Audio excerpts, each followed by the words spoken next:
Jadi saya mau introduction a little bit about me. Bagi yang belum mengenal saya, nama saya William. Saya punya istri yang luar biasa cantik, namanya Cecilia. Dan saya punya 2 anak yang ganteng-ganteng, Gabriel Zion. Saudara, bulan ini adalah bulan November. Bulan lalu, Oktober, saya personally sangat dikenyangkan, sangat diberkati oleh firman Tuhan. Kita diajar tentang integrity. Bulan November kita sekarang belajar tentang generosity, bahasa Indonesianya bermurah hati. Dan saya akan share bagaimana kita bermurah hati. Kemarin minggu lalu, kenapa? Yang minggu ini bagaimana, gitu ya. Bagaimana kita akan belajar sama-sama cara kita untuk bermurah hati dan kepada siapa kita akan bermurah hati. Jadi sebelum saya ke poin-poin yang saya mau share ke saudara, saya berdoa karena again as I mentioned, saya mengambil suatu kesempatan ini tidak main-main, is an honor, so saya take this seriously. Saya berdoa untuk persiapan firman ini, ya Tuhan kasih saya 3 poin. Yang dimana 3 poin ini saya percaya kita bisa langsung praktek. Saya mau memberikan poin-poin yang relevan dalam kehidupan kita sehari-hari, yang kita bisa langsung praktek. Sebelum kita memulai ke poin ini, saya mau mengambil waktu sedikit untuk unpack the word of generosity. Apa sih generosity? Apa sih kemurahan hati? Sangat penting saudara ya kita untuk mengingat keadaan kita di sini. Tadi pagi saya share untuk jemaat-jemaat BMC New York yang ada di New York, kita mengintrospeksi keadaan kita, bahwa kita ini benar-benar hidup dalam anugerah Tuhan dan kasih karunia Tuhan, berkat Tuhan yang sangat melimpah. Even dalam situasi pandemik saat ini, COVID-19. Jemaat Tuhan, saya melihat dengan mata kepala saya, itu Tuhan pelihara. There's no doubt Tuhan menjaga dan memelihara. Dan kalau kita melihat lebih dari awal ya saudara ya, Tuhan sudah sangat bermurah hati kepada kita. Kita mesti sadar itu. Even little things kita suka tidak aware ya, tidak aware dan kita take it for granted. Contoh saudara, bulan-bulan di New York ini, bulan-bulan November, ini kita lagi menikmati falls. Kalau falls itu cakep banget di New York. Pohon-pohon berguguran, mulai jadi coklat, ada yang merah gitu kan, jadi kuning-kuning, itu cakep banget gitu. Nah itu buat saya itu is a generosity from God gitu, yang membuat kita bisa menikmati mata yang kita ada, kesehatan kita bisa memakainya untuk menikmati keindahan bumi ini yang Tuhan ciptakan. Udara, warna gitu kan ya, suara kita bisa mendengar dengan baik. Kemampuan kita bisa mengecap makanan yang enak, kan binatang-binatang bagi yang punya pets gitu, ada anjing di rumah, kucing kan itu kan suatu something yang kita bisa menikmati. Tuhan ciptakan itu gitu. Lalu yang lebih luar biasa lagi itu adalah pengorbanan Tuhan di kayu salib buat kita. Maka dari itu kita diajar untuk sama seperti Allah Bapa. Ya kan? Allah Bapa kita ini generous. Of course kita sebagai anak-anak juga harus being generous, ya kan? Misalnya papa saya orangnya gini gitu kan, ya of course anak-anaknya di-expect untuk sama seperti papanya gitu ya.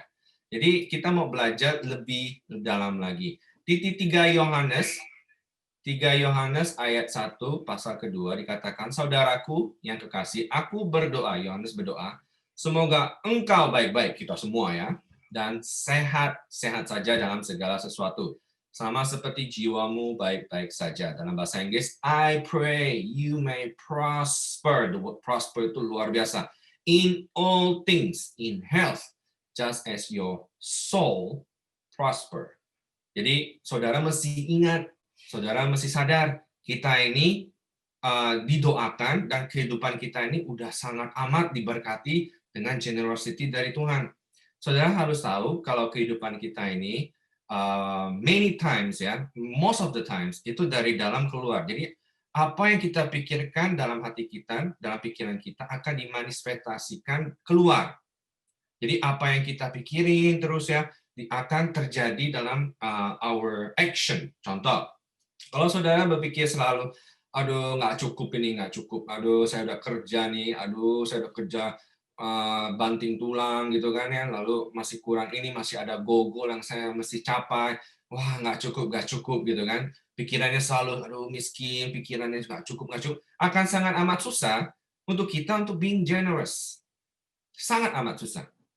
Nah ada contoh, misalnya dalam pemikiran hati kita gitu kan ya, hati kita selalu penuh dengan dendam gitu ya. Kemarin Kamis kita diberkati dengan luar biasa oleh Pastor Lukas, diajarkan kita harus being generous dalam forgiveness. Generous juga berbicara nggak hanya dalam uang saudara ya, tapi juga dalam pengampunan, being generous. Kalau hati kita gitu, pemikiran kita selalu yang penuh dendam gitu kan, saya mengekop Pastor Lukas, wah ini monyet satu lagi gitu kan ya, nggak akan gampang kalau kita untuk melepaskan pengampunan karena pemikiran kita salah gitu loh.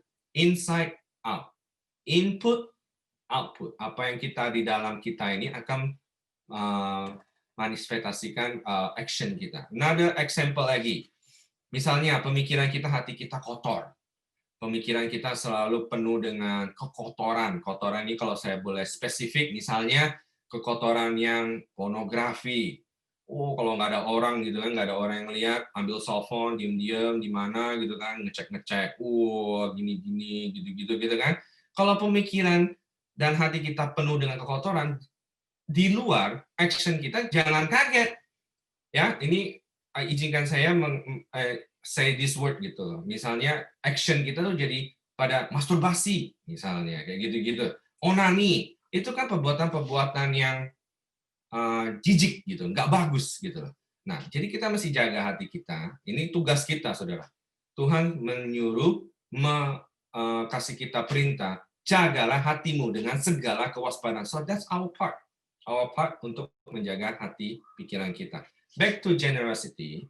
Jadi dalam hati pikiran kita ini, kalau misalnya tidak diubah, masih hidup seperti manusia lama, akan sangat amat susah, even impossible for us untuk being generous. Saudara masih ingat prinsip tabur tua ya? Keadaan kita sekarang ini, ya, keadaan kita yang di November 8, 2020 ini, itu dikarenakan keputusan yang lampau, keputusan-keputusan yang kita decide to do. Dan keadaan kita di masa depan itu ditentukan oleh keputusan kita untuk yang kita akan bikin pada hari ini. Jadi saya percaya saudara, saya juga mengundang kita semua untuk be generous. Be generous today. Be generous dengan waktumu, dengan pengampunan, dengan any resources yang kita punya.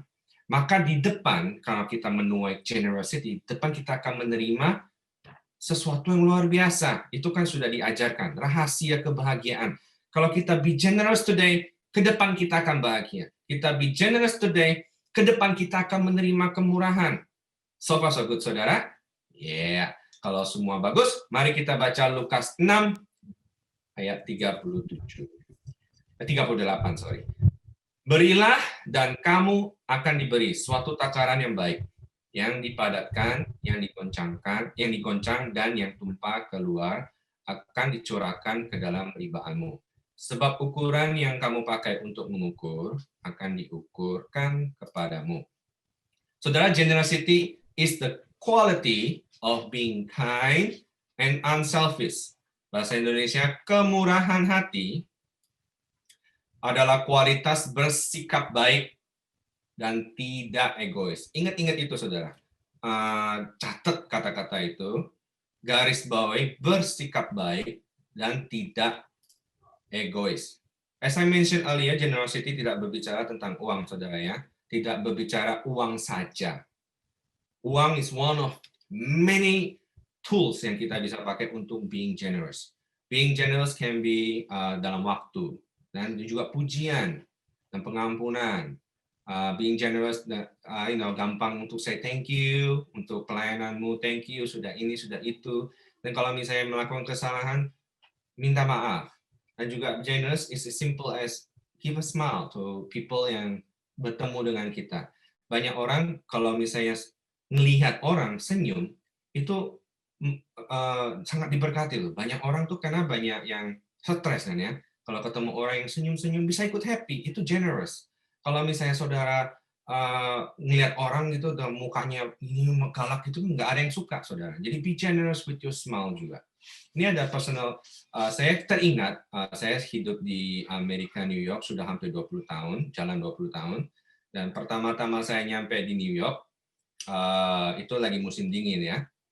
Saya dijemput oleh mama saya, dan juga ada om saya di New York gitu ya.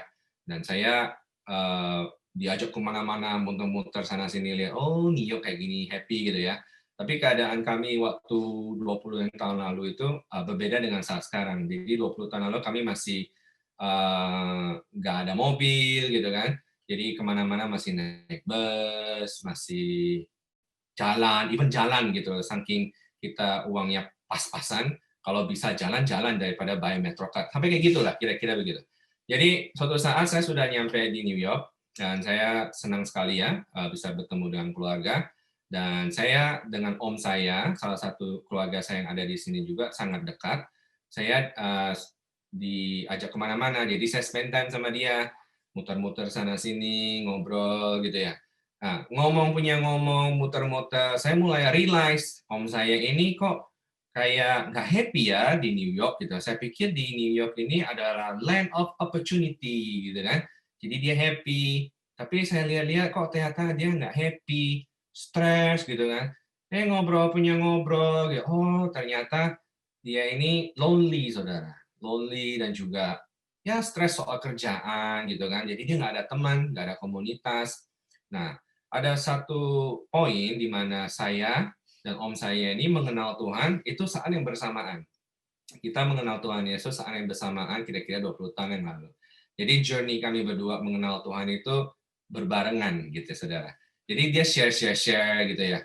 Dan wah Will, kayaknya gue mau pulang Indo deh, nggak jadi di sini gitu kan. Saya pikir loh, gue baru nyampe, udah mau pulang kok cepet. Ya soalnya gini gitu kan. Oh ya kasihan juga gitu kan. Lalu dia mulai membagikan harta-hartanya gitu ya. Jadi dia mulai, jadi ntar gue pulang Indo, ini kasur buat lu. Gitu. Wah, dapat kasur kan saudara. Ingat ya saudara, keadaan saya dulu ini beda dengan sekarang. Jadi kita ini serba kurang gitu. Kecukupan lah, cukup. Jadi dapat kasur buat saya tuh luar biasa saudara. Wah, dapat kasur gitu ya. Wah, tapi ya karena dia mau pulang kan, saya mau menunjukkan happy saya kan sungkan gitu kan. Jadi muka saya tetap, oh ya tapi dalam hati, ya dapat kasur gitu kan ya. Lalu dia ngomong lagi, ya kasur buat lu gitu. Oke. Dan ini komputer gitu kan. Komputer juga buat lu dah. Wah, dapat komputer dalam hati. Yes, dapat komputer ya. Tapi ya, of course saya nggak bisa menunjukkan happy saya gitu karena mau pulang jadi oh iya gitu kan. Dapat komputer lumayan saudara. Komputer sekarang kan ya tipis-tipis kan. Zaman 20 tahun lalu komputernya gede-gede, tapi buat saya dapat komputer itu luar biasa. Lalu mau lanjut lagi, ini musim dingin. Ini musim dingin dulu baru nyampe kan, belum sempat beli jaket gitu gini. Ini nih jaket gue bagus-bagus buat lu semua. Wah, dapat jaket lagi. Happy gitu ya saudara. Dalam hati saya, wah, my uncle is very, very generous. Gitu. Jadi saudara, ngomongin soal generosity, itu nggak hanya ngomongin soal uang, nggak ngomongin soal waktu pujian, tapi juga bisa ngomongin soal kasur, ya, komputer, jaket, gitu. Itu ngomong generosity, tapi long story short, Om Akwang tidak jadi pulang, dan luar biasanya lagi, kami di sini diberkati Tuhan dengan luar biasa. Nah, Om Akwang tetap generous dalam kehidupan dia sehari-hari. Jadi Om Akwang benar-benar top markator. Ya, ini cuma guyon sedikit saja cerita. Jadi generosity tidak ngomongin soal uang, saudara. Jadi kalau misalnya ngomongin, kalau baca bagaimana kita bisa generous, wah nggak bakal itu tema khotbah. I think banyak orang yang nggak suka. Karena di expect untuk memberi, gitu ya, saudara ya. Tapi ngomongnya itu nggak hanya uang, saudara. Generosity itu salah satu karakter Tuhan yang luar biasa, yang patut kita kerjakan, yang patut kita contohkan. Jadi bagaimana kita bisa bermurah hati, itu saya tulis kasih dengan kasih. Ini bahasa Indonesianya saya suka sekali, kasih dengan kasih. Kalau bahasa Inggrisnya kan give with love. Kasih ini yang pertama adalah kata kerja, saudara. Saudara mau being generous, of course you have to give something. Untuk harus memberikan sesuatu, harus mengejarkan sesuatu. Nah, kasih yang kedua dengan kasih ini ngomongin soal motivasi. Jadi banyak sekali orang memberikan sesuatu, tapi dengan motivasi yang salah. Jadi kita mau belajar memberikan sesuatu, our resources, whether it's money, time, forgiveness, dalam cerita saya kasur, gitu kan, komputer, kita mesti memberikan dengan motivasi yang benar. Karena banyak sekali saudara memberikan memberikan something itu dengan motivasi yang salah. Contoh, dalam ini saya ambil contoh diri saya sendiri gitu ya. Dulu gitu saya sering sekali memberikan kepada anak-anak saya sesuatu, misalnya contoh, anak saya mau main ini, udah main sana gitu kan. Saya memberikan gadget, saya memberikan TV, biar dia main gitu kan, biar saya nggak diganggu. Nah, itu kan nggak bagus gitu. Ada lagi memberikan motivasi yang salah, misalnya saya ada orang lagi mau memberi sedekah gitu kan. Tujuannya itu biar apa? Biar dapat dapat encouragement dari orang-orang luar sana, biar di Facebook-nya atau IG-nya like-nya tambah banyak, biar dapat jempol yang itu motivasi yang salah, saudara. Nah, kita mau belajar sama-sama, kita mau memberi, kita mau kasih dengan kasih. Kasih adalah ngomongin soal motivasi. Mari kita sama-sama belajar membaca satu firman, 1 Korintus 13 pasal 13 ayat 4 dan 5. Nah, ini ngomongin kasih, saudara ya. Kasih itu sabar. Kasih itu apa, saudara? Murah hati. Nah, ini generous. Generous bahasa Indonesia murah hati. Ia tidak cemburu. Ia tidak memegahkan diri. Ia tidak sombong. Ia tidak melakukan yang tidak sopan. Dan ia tidak mencari keuntungan diri sendiri. Tadi kita baca generosity, bersikap baik dan tidak egois. Ia tidak pemarah dan ia tidak menyimpan kesalahan orang lain. Mari kita masuk ke 3 poin yang saya mau share. Bagaimana cara kita bermurah hati? Ada 3, dan yang pertama, our family, saudara.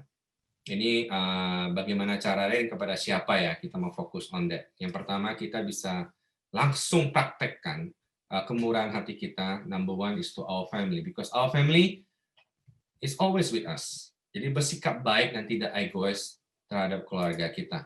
Konsep keluarga itu sangat penting, saudara. Sangat amat penting, bahkan sudah dibicarakan dari awal. From the very beginning, in Genesis. Tuhan memberkati Adam dan Hawa. Lalu Tuhan bilang apa? Kuasai bumi, berkembang biak, punya anak. Itu konsep keluarga. Basic, very important. Tuhan memberkati Adam dan Hawa. Next siapa? Berkembang biak. Bukan Adam dan Steve. Bukan Hawa dan ya namanya cewek apa gitu. Kalau misalnya sama gendernya atau seksnya, berarti firman Tuhan yang bilang berkembang biak itu nggak berlaku. Nggak bisa. Maka dari itu Tuhan sudah memberkati essence of family. Itu very basic, right? Very basic yet very important. Itu Adam dan Hawa Tuhan memberkati. Jadi hubungan suami istri, let's be generous to husband and wife. Kemarin ini saya langsung praktek, saudara, karena firman Tuhan ini kan seperti pedang bermata dua ya. Sebelum saya share ke saudara, ini pertama kena saya dulu. Be generous. Saya sering ngobrol sama Sisil. Sisil ini kan luar biasa ya menjadi mama. Dan sekarang masa-masa pandemik, anak-anak sekolah kan online. Nah, Sisil ini sebagai mama, dia ada /teacher. Jadi kita ini nggak siap tiba-tiba gara-gara pandemik kita keluarga di-expect untuk menjadi guru. Nah, sekarang ngajarin ngajarin anak itu nggak gampang. Jadi Sisil overwhelmed. Jadi aku kan nanya, how can I help you? Nah, dia bilang, yeah, just be generous to me. Gitu. Dia ngomong gitu. Gimana generousnya? Take her out and have a date gitu. Ajak makan, a couple of hours, beli bubble tea, sekarang kan banyak yang suka minum bubble tea gitu. Udah happy dia. Nah, itu little things like that gitu. Jadi saudara yang sudah berkeluarga, punya istri, punya suami, jangan ajak pacaran kalau pas belum kawin saja, jangan pas pacaran aja, keluar, udah married, ya bawalah suamimu, istrimu keluar, makan, pacaran, go dates is very important. Itu generosity, saudara. Again, generosity not always talk about money. 10 perintah Allah itu juga ada dua firman Tuhan, ada dua perintah Allah yang benar-benar ngomongin soal keluarga juga, family. Yang kelima, honor your father and your mother. Hormatilah ayah dan ibumu. Itu kan ngomongin soal relationship orang tua dan anak. Yang nomor 7 apa? Do not commit adultery. Jangan berlaku zina, melakukan perbuatan zina. Itu perintah Tuhan yang memprotek keluarga gitu loh. Jadi kita ini mesti sadar bahwa satu family itu is very, very, very important. Kita mulai dari keluarga. Jadi saudara, be generous to your family. How? Gitu ya. Di Ulangan 6 pasal 6 ayat 7, salah satu yang kita bisa lakukan, of course kita bisa spend time with our kids ya, dengan having fun, tapi yang sangat amat penting itu kita membacakan firman Tuhan, saudara. Di Ulangan 6 ayat 7 dikatakan, haruslah engkau mengajarkannya berulang-ulang kepada anak-anakmu. Ini ngomongin ke keluarga, ke papa dan mama, dan membicarakannya apabila engkau duduk di rumah, lagi duduk nih, apabila engkau sedang dalam perjalanan, ya kemana gitu ya, apabila engkau berbaring, dan apabila engkau bangun.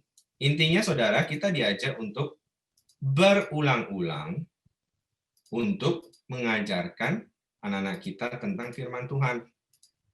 Berulang-ulang ini bukan sekali, bukan 2 kali, bukan sekali seminggu, bukan 2 kali seminggu, tapi berulang-ulang terus-menerus, saudara.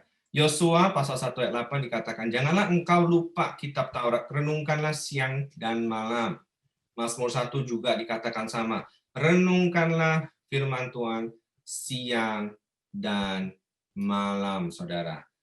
Ini suatu prinsip yang kita mesti praktek sebagai papa dan mama untuk being generous with our time, saudara ya.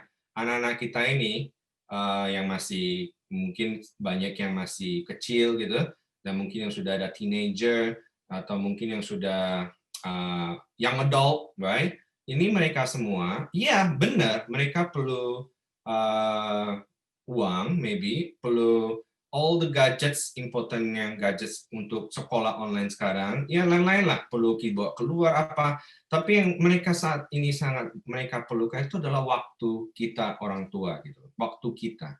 Makanya buat mereka ini, kata kasih ya, kita kan memberi dengan kasih kan ya, kasih mereka ini spell time, bahasa Inggrisnya ini love is spell time. Buat mereka ini, mereka sangat memerlukan waktu, saudara. Waktu kita sebagai orang tua. Love is spell time. Nah, ini untuk mengajar anak-anak itu nggak gampang. Tapi dengan kekuatan Tuhan, kita bisa. Jadi masalah ini masalahnya itu bukan bisa atau tidak, mau apa enggak. Nah, emang perlu suatu komitmen kita sebagai orang tua untuk mengajar anak-anak kita. Seperti contoh saya ngajarin anak-anak saya, Gabriel sama Zion, little things soal respect, saudara ya. Saya kan ngajarin Gabriel, Zion, oke, kamu mesti respect, lagi makan, little things respect, manners ya, untuk bilang, oke, papa makan, mama makan. Ini kan suatu tradisi kita sebagai keluarga untuk show respect kan. Ingat ya, 10 perintah Allah yang nomor 5, honor your father and your mother. One of them is lagi mau makan, show respect. Thank you. Nah, saya tingkatkan lagi. Nggak hanya ngomong papa makan, mama makan. Sekarang ngomong, mama, thank you for preparing the food. Karena Sisi yang selalu mempersiapkan makan kan. Ini ada something yang baru yang kita mulai terapkan. Nah, untuk mengajar ini, saudara, nggak sekali 2 kali. Setiap kali makan, saya harus ajar terus. Kalau sekali 2 kali lalu lupa, mereka pasti lupa. Jadi memang Tuhan mengajarkan, kita mesti berulang-ulang. Jadi mengajarkan terus. Lama-lama mereka jadi otomatis dan mereka bisa melakukan. Sama dengan firman Tuhan yang lain, honor your father and your mother. Tiap kali misalnya mereka melakukan kesalahan gitu ya, misalnya mulai kurang ajar, itu nomor 5, 10 perintah Allah yang Ano yang Father yang Mother, aku dan Sisi sering mengkumandangkan ini. Ayo, firman Tuhan nomor 5 apa? Honor your father and mother. Udah ngomong di situ. Kita muter di situ, ngomong terus. Lama-lama mereka mengingat gitu kan, dan mereka bisa tertanam dan mereka bisa praktek. Ingat saudara, apa yang kita tabur sekarang, ke depan kita akan menuai kan rahasia hidup bahagia kan. Saudara akan hidup bahagia.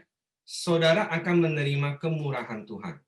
Percayalah, kalau kita mulai mengajak anak-anak kita firman Tuhan saat ini, ke depannya mereka akan tumbuh, ya dong, apa yang kita tabur, anak kita pasti akan tumbuh menjadi anak-anak ilahi. Nah, mereka akan sopan, contoh kan satu something yang simple, mereka juga akan tambah mengasihi Tuhan. Nah, kalau orang-orang lihat yang di luar sana, Gabriel Zion ini anak siapa? Gitu kan? Anak William dan Cecil. Saya ngomong sama Gabriel, kalau misalnya ada orang mulai ngomong gitu ke kamu ini my crown, kebanggaanku.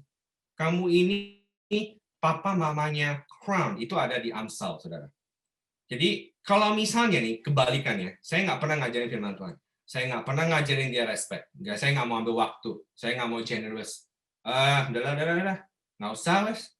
Udah main komputer aja sana. Nggak usah ganggu. Misalnya gitu ya. Ini yang saya taburkan. Something yang jelek. Ke depan, jangan kaget kalau Gabriel Zion kurang ajar sama saya. Lalu orang-orang bilang, anak siapa nih? Anak siapa ini? Anak William dan Cecil, kurang ajar banget. Bukan crown saya lagi, saudara. Saya malu. Ingat, saudara, apa yang saya tabur sekarang, saya percaya bahwa Gabriel dan Zion, apa yang saya ambil waktu kan, mengajar being generous, ambil waktu mengajar dia. Saya percaya hidup saya, Cecil, dan Gabriel Zion akan bahagia. Mereka akan tumbuh menjadi anak-anak ilahi, melayani Tuhan, value mereka tentang hidup juga pasti akan luar biasa. Nah, saya suka ngajar ke anak-anak saya dan juga anak-anak Sunday School, jangan ngerokok cancer kamu. Dia pasti ngerti kan, oh iya, saya nggak ngerokok, saya nggak kena cancer. Kalau saya ngerokok, ya itu yang saya tuai, gitu loh saudara.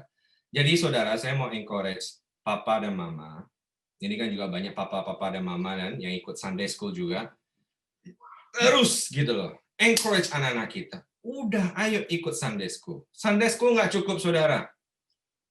Papa, mama pegang peranan yang paling penting untuk pertumbuhan anak-anak saudara sendiri.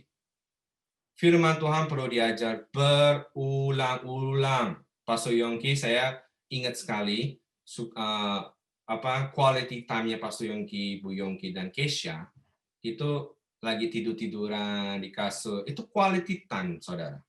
Jadi nggak peduli saudara anaknya masih baby, anaknya elementary, middle, high school, atau sudah college, anak kita itu akan tetap menjadi anak kita. Anak kita perlu kita, waktu kita, saudara. Jadi, let's invest, let's be generous with our time, let's give them the time with love, dan percayalah, keluarga kita akan bahagia, saudara. Yes, katakan amin. Amin. Ya. Jadi itu suatu something yang kita bisa langsung praktekkan ke dalam keluarga. Saya selalu ingatkan dalam parents meeting, saudara ya. Ayo ikut gitu. Nah, ini akan membawa kita ke poin yang kedua. Bagaimana kita bermurah hati dalam kehidupan kita, selain dalam keluarga, kita juga bisa bermurah hati dalam community, yaitu dalam gereja kita. Mari kita bersikap baik dan tidak egois terhadap komunitas dan gereja kita. Mari kita baca di Korintus 9, pasal 9, ayat 11 sampai 12. Saya bacakan, dengan demikian, kalian akan serba cukup. Kalian ini kita semua, dalam segala hal sehingga kalian selalu dapat memberi dengan murah hati. Dan pemberian-pemberianmu, pemberian kita semua, yang kami bagikan dalam gereja kan, resources masuk dan dibagikan, menyebabkan banyak orang mengucap terima kasih kepada Allah. Next. Sebab perbuatan baik yang kalian lakukan ini bukan hanya akan mencukupi kekurangan umat Allah saja, tetapi juga akan menyebabkan banyak orang berterima kasih. Saudara, dalam pelayanan gereja, saudara mesti sadar ya, banyak pelayanan yang dilakukan di gereja ini ada dalam musik, Zoom operating kayak begini gitu ya. Lalu usher yang tadi onsite usher luar biasa pelayanannya, tim doa, lalu transportasi itu semua pelayanan gereja yang kita lakukan, saudara. Saudara mesti tahu kayak kata complementary, saudara mesti tahu kayak misalnya kita di hotel ya, saudara ya. Di hotel ada complimentary drink, ada complimentary breakfast. Itu something yang kita nggak semestinya dapat tapi dikasih, complimentary, gitu ya. Di gereja itu sama, saudara. Saudara mesti tahu pelayanan di gereja yang di BMC lakukan. Saudara mesti tahu gereja kita tuh sangat amat generous. Sangat amat generous, saudara. Again, ini nggak hanya ngomongin uang, tapi ngomongin waktu, pelayanan, dan juga ya semualah dalam pelayanan ini. Dengan pelayanan yang ada di BFA misalnya kan, itu kan pemimpin-pemimpin BFA kan perlu ambil waktu. Lalu pemain musik mereka perlu datang pagi-pagi untuk latihan, saudara. Sunday school teacher itu kan mikirin anak-anak saudara untuk mempersiapkan mereka untuk siap gitu untuk melayani Tuhan, hidup di luar dengan baik lagi. Jadi kita mesti tahu konsep generousnya gereja kita, maka kita juga harus belajar untuk being generous to our church. How? Ikut pelayanan, saudara. Kalau jangan mau dicari-cari terus, ayo ikut BF, ayo ikut BF, ayo, sampai tiap hari terus, ayo, tapi nggak dijawab gitu, saudara. Saudara mesti tahu ini komplementari. Ini bukan karena kami kurang kerjaan, saudara. Saudara mesti tahu kita melakukan ini biar semua mendapat, tadi firman Tuhan bilang kan, diberkati dan bisa memuliakan Tuhan. Balik-balik ke Tuhan, saudara. Jika saudara being generous dengan waktu saudara, invest waktu saudara untuk firman Tuhan, saudara akan hidup bahagia. Parents meeting, bentar lagi kita ada parents meeting, hari Jumat. Itu bukan saya kurang kerjaan, Bu. Ini kebetulan saya yang koordinator ya. Bukan saya kurang kerjaan, saudara. Saya dan Sisil banyak kerjaan. Tapi karena saya percaya investasi kami akan menghasilkan sesuatu yang baik. Saya mau being generous untuk waktu saya, pertama keluarga saya, dan juga jemaat Tuhan. Dan saya percaya orang yang masuk ke sini, ini kan kita kan semua di-equip dengan firman Tuhan. Pastor Yongki itu cari pembicara nggak gampang loh. Sampai di sana, sampai di sini, sampai di sana kan perlu kontak. Kita mesti being generous sama Pastor Yongki. Saya thank you Pastor Yongki. Udah dapat dan kita diberkati, kita dilengkapi. Akhirnya kita bisa apa? Mengucapkan terima kasih kepada Tuhan. Jadi saudara, jangan ke gereja cuma maunya. Kalau mau kaya ke gereja salah alamat, kata Pastor Yongki. Jangan ke gereja untuk kepentingan sendiri. Kita belajar generosity. Bersikap baik tapi unselfish. Banyak orang ke gereja maunya sendiri. Contoh, saudara, kalau ada yang tersinggung, saya minta maaf. Tapi ini semua mukanya baik-baik, nggak ada di sini. Contoh ke gereja.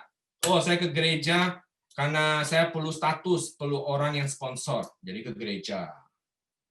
Udah dapat, hilang. Ada lagi. Oh, saya mau kawin. Biar diberkati. Gereja mana ya? Ada orang kayak ngono. Gereja mana ya? Pilih. Ini deh, gereja ini lebih bagus. Soalnya pendetanya keren. Biar diberkati. Pas lagi foto wedding gitu kan, pendetanya kan lumayan gitu kan ya. Udah kesana aja deh. Saudara itu egois, saudara. Ke gereja kayak begitu. Hati-hati, saudara. How can we be generous to our church? Simple, saudara. Pastor Yongki punya visi. Zoom kita ini, saya lihat kan 57 kan. Sudah di-upgrade kuotanya dan dia punya mimpi 500 tercapai. Kita semua di sini kita bisa praktek, saudara. Pastor Yongki punya visi, saya 500 ini. Kita sebagai jemaat Tuhan masa, oh bagus Pak, lanjutkan. Ya masa ngono, saudara, kan nggak bisa. Kita mesti ikut dong. Ikut, yes, 500. Yes, kita bisa gimana? Generous with our time. Contoh, kita kan semua pada main sosial media. Ini semua ikut Zoom itu kan gara-gara sosial media. Promote gereja ibadah kita. Promote, saudara. Kan pada pakai IG, Facebook gitu ya. Promote. Ini kita udah bikin di IG, kalau belum ada yang follow, silakan follow. And then as easy as share. Kita tiap Sunday ada apa promotion slide flyer gitu kan untuk mengingatkan jemaat. As easy as share. Lalu apalagi? Doa malam, share, undang saudara, teman-teman saudara, ya, keluarga saudara, undang. Ayo ke gereja. Tujuannya apa sih? Bukan buat yang aneh-aneh tuh, tapi untuk membuat nama Tuhan dimuliakan dan banyak orang diselamatkan gitu loh. Jadi saudara, pengaduan, kita kadang satu gereja ya, karena suka selek-selekan, udah bermurah hati, saling memaafkan. Ini saya ada teman yang lagi susah, simple text, apa kabar bro, apa kabar sis, gimana gitu kan. Jadi kita bisa praktek banyak saudara untuk bermurah hati. Ingat saudara, apa yang engkau tabur sekarang, if you be generous right now, ke depan kita akan hidup lebih bahagia. Ke depan kita akan menerima kemurahan.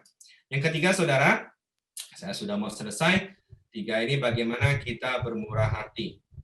Kita bisa bermurah hati kepada yang miskin, saudara. Bersikap baik dan tidak egois kepada yang miskin. Mari kita baca Amsal 22 ayat 9.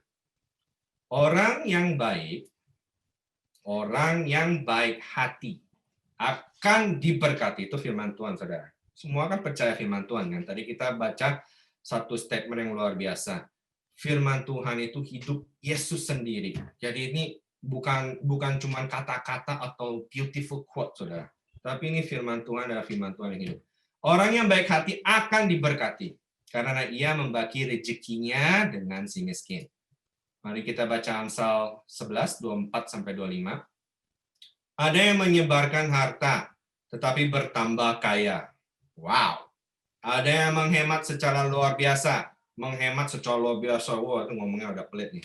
Namun selalu berkekurangan. Pernah nggak ketemu orang kayak gitu? Saya pernah, saudara. Siapa banyak memberi berkat, diberi kelimpahan. Siapa memberi minum, ia sendiri akan diberi minum. Ada 3 macam orang yang suka memberi, saudara. Ada yang suka memberi dalam kelebihannya, kecukupannya, ada juga orang yang memberi dalam kekurangannya. Saya mau share sedikit, ini tujuannya, saya nggak pernah share tentang ini ke banyak orang, karena tujuannya emang bukan buat pamer, saudara ya. Tapi sekarang ini berhubung saya kebagian share tentang generosity, saya mau ambil kesempatan untuk share this. Tujuannya untuk inspire saudara. Jadi boleh ditayangkan, ada satu foto yang ada anak kecil ini. Anak kecil ini namanya Segansi. Ini adalah anak yang kami sponsor dalam World Vision. Hampir 2 tahun kita sponsor dia. Waktu itu 7, berarti dia sekarang kan jalan 8, hampir 9 tahun. Di Ethiopia, ulang tahunnya Maret 13. Jadi tiap kali dia ulang tahun, dia suka kirim fotonya gitu kan. Dia suka kirim thank you card buat kami bisa kirim surat lagi ke dia. Nggak pernah ketemu, tapi bisa ketemunya hanya sekedar online letter gitu ya. Kadang dikirim foto, ya gitu-gitulah, gitu aja. Tapi kalian percaya bahwa generosity ini bisa membuat dia lebih hidup bahagia. Kami belajar untuk memberi dengan kasih. Kehidupan dia dengan kehidupan aku dan Sisil di Amerika ini sangat amat beda sekali. Dia kehidupannya miskin, saudara. Sangat amat miskin. Jadi kita belajar, karena kita belajar dulu kan tentang generosity many times, tadi kita mau praktek. Nah, dulu kita sempat kesusahan untuk memberi. Karena mindset kami ini salah, saudara. Mindset saya ini, wah, nggak cukup ini. Kalau kita gini, ini soalnya memberikan ini mesti committed tiap bulan. Dan memberikan ini $40 per bulan. Dan saya dulu bersama Sisi mikir, wah nggak cukup ini. Entah kita kurang ini, kita kurang ini, kita ini pemikiran saya yang salah. Saya bertobat, saudara. Saya ingat Tuhan sudah being generous sama saya. Saya ini harus memberikan dengan kelebihan saya. Maka saya mengambil keputusan untuk sponsor anak ini. Dan saya percaya anak ini juga akan diberkati. Untuk melakukan ini, saya benar-benar ambil waktu, saya berdoa, dan untuk melakukan generosity ini balik ke nomor 1, saya bawa Gabriel sama Zaya untuk sama-sama, karena masuk World Vision ini kan mesti milih anak-anaknya banyak, saudara ya. Saya intentionally, Karena saya mengajar anak-anak, saudara-saudara mesti mengajar anak-anak dengan purpose. Mesti sengaja nunjukin gitu. Ayo, kita belajar yuk. Generosity, kita mau pilih yang mana, yang mana, yang mana gitu kan. Saya ingat si Gabriel kan belajar anak kecil saudara ya. Oh yang ini. Wah, seenaknya main pilih-pilih gitu kan. Tapi kan kita belajar kan semampu kita satu. Ya udah kita pilih. Nah akhirnya kita kepilih segansi saudara. Saudara, again saya mau share ini bukan untuk pamer. Saya nggak pernah share ini saudara. Saya mau share ini ambil kesempatan untuk inspire saudara. Saudara coba pikir-pikir keadaan saudara saat ini. Udah boleh di-answer, Marcel. Pikir saudara keadaan saudara saat ini. Tiap minggu ya, kadang makan ya. Makannya tiap minggu ke restoran bayar berapa? Belum lagi ada subscription. Ada Netflix, ada yang Disney, ada apa lagi subscription. Lalu ada lagi subscription telepon, belum lagi internet di rumah. Itu ada berapa ratus, saudara. Saudara masih belajar untuk being generous. Berilah dengan kelebihan saudara, karena saudara ini orang-orang yang berkelebihan. Tuhan sudah memberkati saudara. Keadaan saudara sekarang beda dengan yang di luar sana. Banyak orang miskin, saudara. Ayo, be generous. Be generous. Jangan mikirin kepentingan diri sendiri. Aduh, nggak cukup. Aduh, kurang. Aduh, entah gue makan apa. Gini. Tapi kita have to learn to be unselfish. Praktekkan firman Tuhan. Dan lihat Tuhan akan memberikan, memberkati kita lebih. Tadi firman Tuhan kan sudah dikatakan kan, orang yang memberi akan diberkati dengan kelimpahan. Luar biasa, saudara. Dan kami belajar, ini saksi hidup saudara ya, karena kami kan belajar untuk memberi. Kehidupan saya dan Cecil, kami sangat amat diberkati. Sampai berlebihan, saudara. Kami sangat amat diberkati. Firman Tuhan adalah firman Tuhan hidup, bukan main-main, bukan bohong-bohong. Praktek. Ya, saudara ya. Saudara diberkati semua? Yes, jadi ini conclusion saya, sudah selesai. Bagaimana kita bermurah hati. Caranya bagaimana? Kepada siapa? Nomor 1, kepada keluarga kita. Ayo, kita bersikap baik. Tidak egois kepada keluarga kita, kepada istri kita, suami kita, anak-anak kita, orang tua kita, kakek nenek kita, om-om tante, semua pokoknya yang namanya keluarga. Nomor 2, our community, gereja kita, ayo bersikap baik. Bersikap tidak egois. Ayo bantu pelayanan saudara. Ayo ikut. Gereja sudah sangat generous kepada kita. Ayo ikut dalam BFA, ikut dalam doa malam. Ayo ikut promo gereja-gereja flyer-flyer gereja kita. Banyak kan di luar sana yang gampang sekali promote. Oh, congratulations Biden. Oh, ini. Kok bisa gitu. Tapi gereja kok susah. Ayo kita be generous dalam pelayanan, bantu promo gereja kita. Yang ketiga, the poor, yang miskin. Ayo kita level up dalam generosity kita, bersikap baik, tidak egois kepada miskin. Kami percaya kita yang lakukan ini semua, kita semua akan diberkati, kita akan menerima kemurahan Tuhan. Haleluya. Mari kita berdoa.